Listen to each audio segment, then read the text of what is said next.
Marami nang nagsilabasan ng mga balita patungkol sa misteryong paglitaw ng isang pangalang nagngangalang Guo Huaping at iniuugnay nila ang dokumentong ito na nagbibigay ng isang lihim na identity kay Bamban Mayor Alice Guo. Ngunit itinanggi niya ang paratang patungkol sa isang identity na siya raw si Guo Huaping.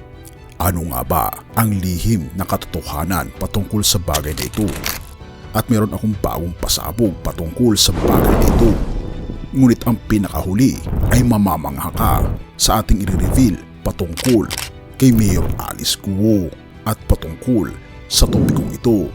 Kaya panuuri mo hanggang sa huli at atin itong pag-usapan, mga kaibigan.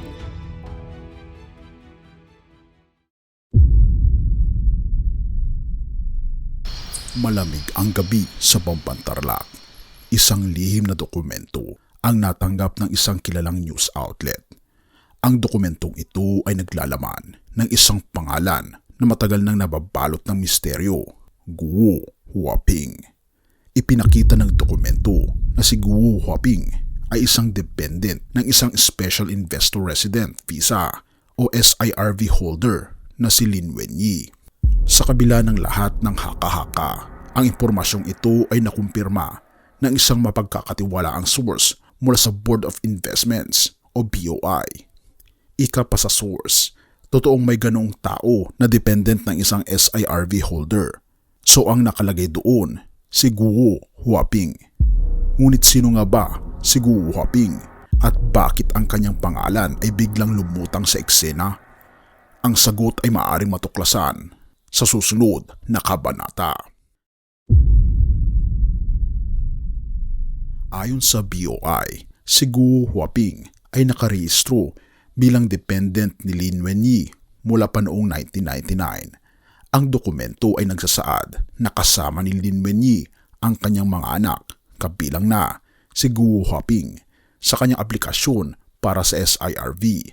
Sa mga tala ng BOI, nakasaad na ang aplikasyon ni Lin Wenyi ay naaprubahan batay sa mga dokumentaryong requirement tulad ng mga birth certificate, police clearance, health certificates at proof of investments sa Triumph Embroidery Center Incorporated.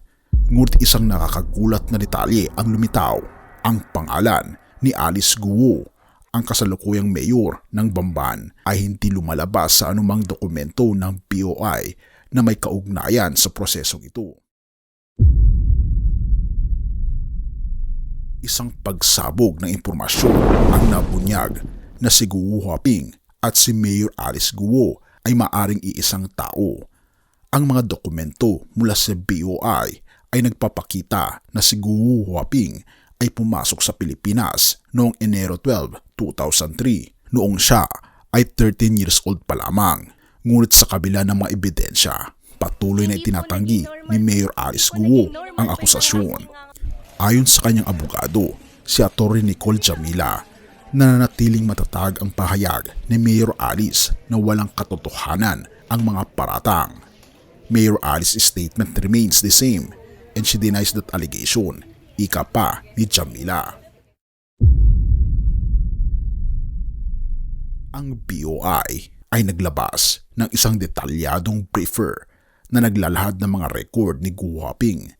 Ayon dito, si Guo Huaping ay anak ni Lin Wenyi at kasama sa SIRV application nito noong 1999. Noong 2003, muling nag-revalidate ang kanilang SIRV status batay sa investment requirements at dokumentasyon. Ngunit noong 2011, kinansela ang kanilang SIRV status upang mag-transition sa Special Retirees Resident Visa o SRRV na may ibang mga qualification at procedure. Sa kabila ng pagkanulo ng mga dokumento, sinabi ng BOI na wala silang kinalaman sa SRRV application o sa kasunod na immigration status ni Lin Wenyi at ng kanyang mga dependent. Bukod dito, ang pangalan ni Alice Guo ay hindi lumalabas sa anumang BOI documents na may kaugnayan sa visa process. Ang pangalan ni Gu Huaping ay muling sumiklab sa publiko matapos sabihin ni Senator Sherwin Gatchalian na ang nasabing tao ay maaaring si Mayor Alice Guo. Sa kanyang pagsisiyasat, natuklasan ni Gatchalian na si Gu Huaping, isang Chinese passport holder, ay maaaring kasangkot sa controversial na raid sa isang Philippine Offshore Gaming Operator o POGO Hub sa Bamban. Ang kampo ni Mayor Alice Guo ay mariing itinanggi ang mga kaugnayan kay Gu Huaping. Iginiit na siya ay isang tunay na Filipino citizen, ngunit sa harap ng Senate investigation, patuloy na nababalot ng misteryo at pagdududa ang kanyang pagkakakilanlan. Habang patuloy ang Senate investigation, lumalalim ang kwento. Ang mga testimonya ni Mayor Alice ay nagbibigay daan sa mas maraming katanungan kaysa sagot. Ang mga dokumentong nakuha ay nagpakita ng iba't ibang bersyon ng kanyang pagkakakilanlan, at ang mga sumusunod na hakbang ng investigasyon ay tiyak na magbibigay linaw sa madilim na lihim na ito.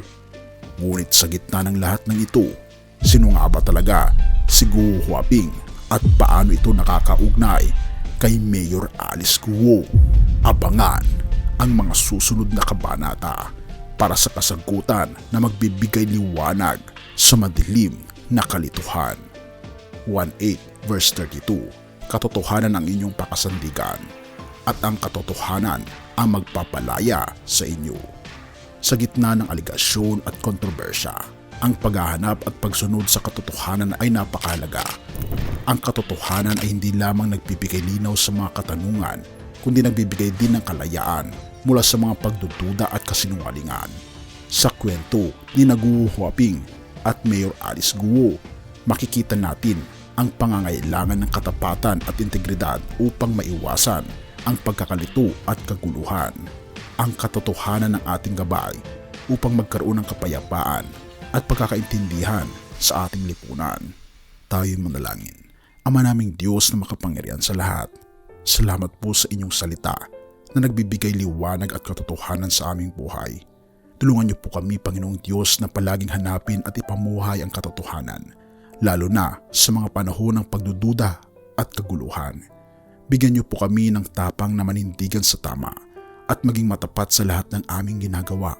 Nawi ang katotohanan ay maghari sa aming mga puso at magdala ng kapayapaan sa aming komunidad. Salamat, Panginoon, sa pagdinig ng aming mga panalangin, at salamat sa pagpapatawad ng lahat ng aming pagkukulang at pagkakasala, sapagkat ito aming samot hiling sa matamis na pangalan ng aming Panginoon Hesus. Amen.